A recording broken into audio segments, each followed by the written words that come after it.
छत्तीसगढ़ में राजनीतिक कलह की सुलह दिल्ली में भी नहीं हो पाई। मुख्यमंत्री भूपेश बघेल और मंत्री टीएस सिंहदेव दिल्ली तो पहुंचे, लेकिन केंद्रीय नेताओं से मुलाकात नहीं हुई। मुख्यमंत्री हिमाचल प्रदेश के नेताओं के साथ मुलाकात करके रायपुर वापस लौट आए। वहीं भोपाल से दिल्ली पहुंचे सिंहदेव भी भोपाल वापस लौट जाएंगे। कांग्रेस के उच्च पदस्थ सूत्रों की माने तो सिंहदेव की विधानसभा सत्र तक प्रदेश में वापसी संभव नहीं है।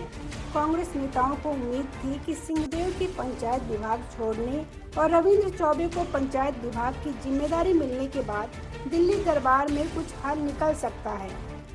छत्तीसगढ़ में आंतरिक कलह से जूझ रही कांग्रेस को भाजपा की सेंधमारी की भी चिंता सताने लगी है। दरअसल विधानसभा का मानसून सत्र शुरू होते ही भाजपा ने बघेल सरकार के खिलाफ अविश्वास प्रस्ताव का नोटिस दिया है। इस पर 27 जुलाई को चर्चा होनी है। इससे पहले कांग्रेस पार्टी दोनों नेताओं के बीच झगड़ा सुलझाना चाहती है। दरअसल 16 जुलाई को सिंहदेव ने पंचायत और ग्रामीण विकास मंत्री के पद से इस्तीफा दे दिया था। हालांकि उन्होंने अपने अन्य विभागों को बरकरार रखा। मुख्यमंत्री को लिखे अपने 4 पन्नों के त्याग पत्र में सिंहदेव ने दावा किया कि चुनाव घोषणा पत्र के अनुसार ग्रामीण विकास विभाग के लिए निर्धारित लक्ष्यों को पूरा करने में असमर्थ हैं। जून 2021 में बघेल के सीएम के रूप में 2.5 साल पूरे हुए थे। इसके बाद से ही उनके और टीएस सिंहदेव के बीच आंतरिक कलह सामने आई थी। सिंहदेव के समर्थकों ने दावा किया कि 2018 में बनी सहमति के अनुसार बघेल द्वारा आधा कार्यकाल पूरा करने के बाद उन्हें पदभार ग्रहण करना था। मुख्यमंत्री बघेल ने दिल्ली में हिमाचल प्रदेश के नेताओं के साथ चर्चा की।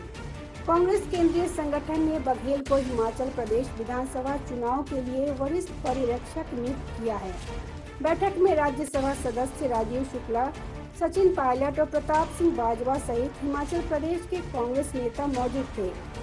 बताया जा रहा है कि विधानसभा के मानसून सत्र के बाद बघेल शिमला जाएंगे और पार्टी की चुनावी तैयारियों की वास्तविकता को परखेंगे। दिल्ली से लौटने के बाद स्वामी विवेकानंद एयरपोर्ट पर मीडिया से चर्चा में बघेल ने कहा कि हिमाचल प्रदेश विधानसभा चुनाव को लेकर बैठक हुई है।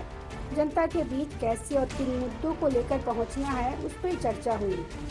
रेल के मुद्दे पर मुख्यमंत्री ने कहा कि केंद्र सरकार द्वारा वरिष्ठ नागरिकों को रेल यात्रा में 50% की सुविधा को खत्म किया गया है। केंद्र सरकार ने पहले ही 1000 ट्रेन बंद कर दी है। अब जो सुविधाएं मिल रही थी वह भी बंद कर रहे हैं। टिकट और प्लेटफॉर्म टिकट के दाम बढ़ा दिए हैं। रेल अब निजीकरण की ओर बढ़ रहा है।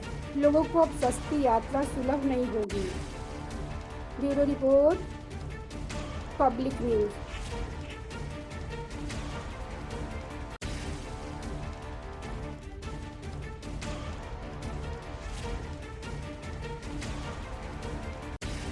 पश्चिम बंगाल सरकार में पूर्व मंत्री पार्थ चटर्जी की मुश्किलें कम होने का नाम नहीं ले रही है।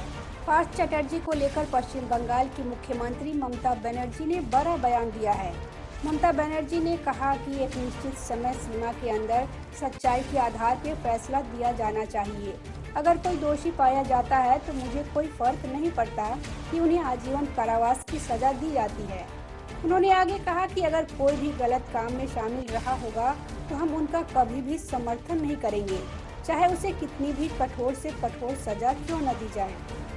मंत्री पार्थ चटर्जी को आज सुबह भुवनेश्वर से कोलकाता लाया गया।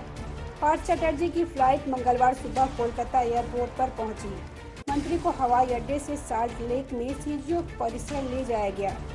कोलकाता एयरपोर्ट पे पहुंचने के बाद संवाददाताओं ने पार्थ चटर्जी से पूछा कि ममता बनर्जी ने कहा है कि दोषी साबित होने पे सजा देने पर उन्हें कोई आपत्ति नहीं। इस पे पार्थ चटर्जी ने कहा कि ठीक ही कहा है। ईडी के अधिकारियों के अनुसार आज ही पार्थ चटर्जी और अर्पिता मुखर्जी को आमने सामने बैठाकर पूछताछ की जा सकती है। बता दें कि मुख्यमंत्री ममता बनर्जी ने सोमवार को कहा था, हमारी पार्टी अदालत में कानून के अनुसार फैसला होगा उसे स्वीकार करेगी। सजा कितनी भी कठोर क्यों न हो, हम मुकदमे में हस्तक्षेप नहीं करेंगे। मुझे कोई फर्क नहीं पड़ता, भले ही मुझे आजीवन कारावास की सजा हो। दूसरी ओर शिक्षक भर्ती घोटाले में गिरफ्तार पार्थ चटर्जी और अर्पिता मुखर्जी को 3 अगस्त को ईडी हिरासत में भेज दिया गया है। ईडी के अधिकारियों ने सीजीओ कॉम्प्लेक्स में दोनों से पूछताछ शुरू की। ईडी सूत्रों के अनुसार पार्थ चटर्जी और अर्पिता मुखर्जी को प्रश्नावली दी गई है और दोनों से उन प्रश्नों का उत्तर लिखने के लिए कहा गया है। यदि वे उन सवालों का जवाब खुद नहीं लिखते हैं तो वह बताएंगे और ईडी के कोई अधिकारी उसे लिखेंगे। उसके बाद दोनों से अलग अलग पूछताछ की जाएगी और फिर बाद में दोनों को आमने सामने बैठाकर पूछताछ की जाएगी। ईडी के अधिकारियों का कहना है कि पार्थ चटर्जी और अर्पिता मुखर्जी के बीच पिछले 10 सालों से संपर्क है। इन दोनों के नाम से संयुक्त रूप से संपत्ति भी है। ईडी के अधिकारी यह जानने की कोशिश करेंगे कि अर्पिता मुखर्जी के पास से जब्त नगद राशि कहां से मिली, पार्थ चटर्जी ने उसे कितनी रकम दी है। दूसरी ओर ईडी के अधिकारियों ने पार्थ चटर्जी और अर्पिता मुखर्जी के घर से जब्त कागजात की जांच के लिए अधिकारियों की एक टीम का गठन किया है। यह टीम उन कागजात की जांच करेगा और उसके आधार पर उनसे पूछताछ करेगा। Bureau report, public news.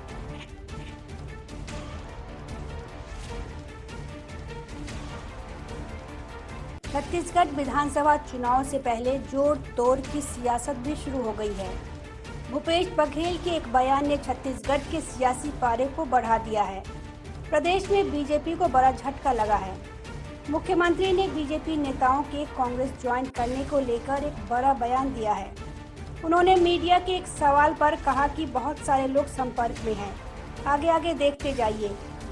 अब सीएम के इस छोटी सी बात के काफी बड़े मायने निकाले जा रहे हैं, क्योंकि बीजेपी ने हाल ही में भूपेश सरकार के खिलाफ अविश्वास प्रस्ताव लाया है। मुख्यमंत्री भूपेश बघेल के विधानसभा क्षेत्र पाटन से बीजेपी समर्थित एक जिला पंचायत सदस्य ने कांग्रेस की सदस्यता ले ली है। मुख्यमंत्री भूपेश बघेल के सामने उन्होंने कांग्रेस का हाथ थामा।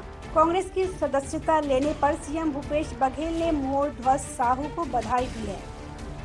मिली जानकारी के अनुसार मोरध्वज साहू लंबे समय से पार्टी के वरिष्ठ नेताओं से नाराज चल रहे थे, जिसके चलते उन्होंने इस्तीफा दिया है। उन्होंने कांग्रेस की सदस्यता लेने के बाद पार्टी कार्यकर्ताओं से उपेक्षा का आरोप लगाया है। उन्होंने कहा है कि पार्टी अब छोटे स्तर के नेताओं को ध्यान नहीं दे रही है। बता दें कि प्रदेश में कांग्रेस की सरकार आने के बाद भाजपा को एक के बाद एक कई बड़े झटके लगे हैं।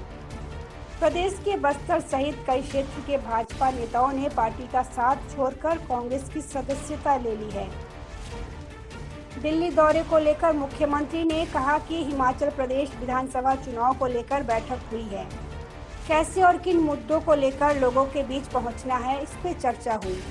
इसके साथ ही सीएम ने गांजा भांग को लेकर कृष्णमूर्ति बांधी के बयान पे निशाना साधा है।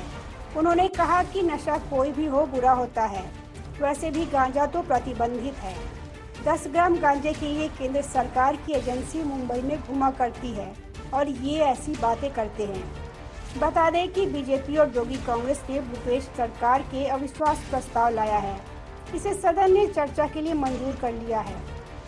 इसके लिए 27 जुलाई यानी सत्र के अंतिम दिन को तय किया गया है। अविश्वास प्रस्ताव पर दोनों पक्षों को सुनने के बाद विधानसभा अध्यक्ष ने इस पे चर्चा को मंजूरी दे दी है। ऐसे में मुख्यमंत्री का बयान काफी अहम माना जा रहा है। गौरतलब है कि टीएस सिंहदेव ने बघेल सरकार की नीतियों से नाराज होकर कांग्रेस के बड़े नेता टीएस सिंहदेव ने पंचायत राज मंत्री से इस्तीफा दे दिया था, जिसके कारण छत्तीसगढ़ की राजनीति काफी गर्मा गई थी और बीजेपी ने अविश्वास प्रस्ताव का मांग किया है। Bureau report, public news.